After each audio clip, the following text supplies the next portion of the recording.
Shaw face à Chiesa dans l'axe avec Harry Kane décroché qui est venu chercher le ballon pour organiser sur le côté droit maintenant avec la montée de Kieran Trippier sur le côté. Trippier qui va peut-être la donner à Sterling dans l'axe ou au deuxième poteau pour aller chercher la frappe. Le but 2 minutes de jeu. Le but de Luke Shaw, volé du gauche, qui ne laisse aucune chance à Donnarumma. Oh, ça part très vite. Oh, ça part à 200 à l'heure. L'Angleterre ouvre le score dès la 2e minute par l'intermédiaire de Luke Shaw. Et c'est un événement pour lui. Il a choisi son soir, la finale de l'Euro, pour marquer son premier but en sélection. Avec le ballon de la part de Chiesa qui accélère face à Rice. Contre-favorable, deuxième contre-favorable. Accroché, il a réussi à passer tout en puissance. La frappe de Chiesa. Oh, il était battu. Il était battu, Pickford. Elle passe à côté du poteau gauche. Emerson avec Insigne. Mais c'est lui qui va certainement le frapper. Insigne, le joueur du Napoli. 46e sélection, 9e but en sélection et pas de 10e ce soir.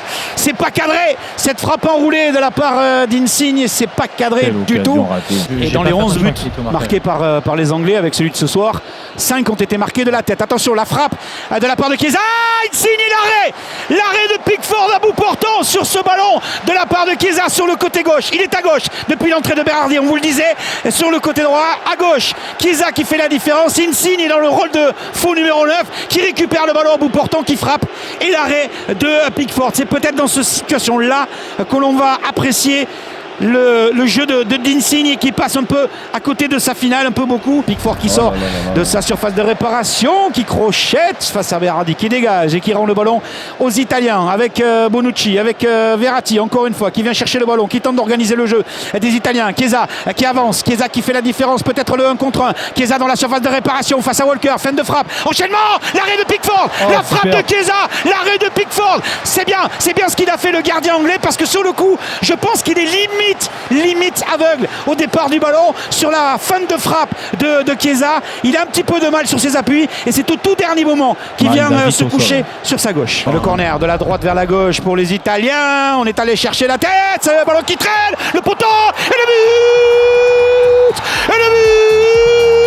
L'égalisation de Bonucci sur ce corner venu de la droite. On a hésité à aller chercher le ballon en première intention dans la défense de l'Angleterre. Le ballon qui traînait dans la surface de réparation, touché par qui? Par Marco Verratti. Ça va sur le poteau, ça revient dans les pieds de Bonucci et ça fait un partout. Ça fait un partout entre l'Italie et l'Angleterre. Les Italiens reviennent dans cette finale avec un Donnarumma qui est parti tout seul, se diriger vers le banc des remplaçants, se diriger vers Mancini pour aller tout simplement fêter ce but.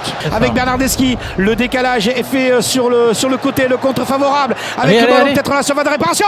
La sortie de Pickford, c'est peut-être pas fini. Et derrière, oui mais non, il était en position de hors-jeu avec le ballon qui a été dégagé par Bernardeschi. C'était Locatelli qui était venu au premier poteau avec Belotti. Belotti face à Pickford qui sautille sur ses appuis, sur sa ligne de but. L'arbitre a sifflé, Belotti doit frapper.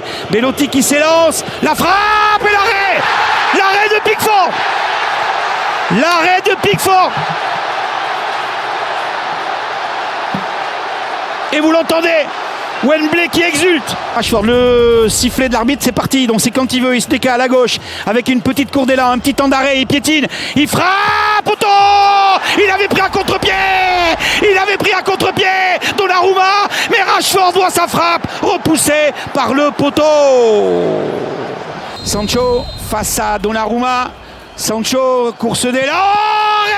Mais qu'est-ce qu'ils font avec leur course là? Non, c'est pas encore la victoire. Calmez-vous les Italiens, c'est pas encore la victoire, mais ça se rapproche. Le stade de Wembley retient son souffle. Les Italiens aussi, en train de prier, complètement à l'opposé de la séance de tir au but. Cooper a sifflé. Jorginho face à Pickford. Oh, il loupe la panenka. L'arrêt de Pickford. C'est incroyable. Saka qui va relancer l'espoir de l'Angleterre, l'espoir de Wembley. Saka, il n'a pas pris beaucoup d'élan. L'arrêt de Donnarumma, c'est fini. L'Euro 2020 ira en Italie. Le trophée Henri de Noël avec 2 arrêts de la part part de Donnarumma et Saka qui voit sa frappe repoussée par Donnarumma. L'Italie après 68 qui remporte l'Euro 2020. L'Angleterre 55 ans après qui était en finale d'une compétition internationale à domicile après la Coupe du Monde de 66 qui passait bien remporter l'Euro, qui avait réussi à marquer très vite dès la deuxième minute par l'intermédiaire de Luke Shaw. Eh bien, Bonucci a relancé l'Italie à la 67e minute. La séance de tir au but a été tout simplement incroyable puisqu'il y a eu un poteau, 2 arrêts de Donnarumma sur des frappes au niveau des Anglais. Il y a eu un arrêt de la part de Pickford et il y a eu un deuxième arrêt de Pickford lancer le ballon sur le poteau sur le dernier tireur. La séance de tir au but s'achève 3-2 en faveur de l'Italie.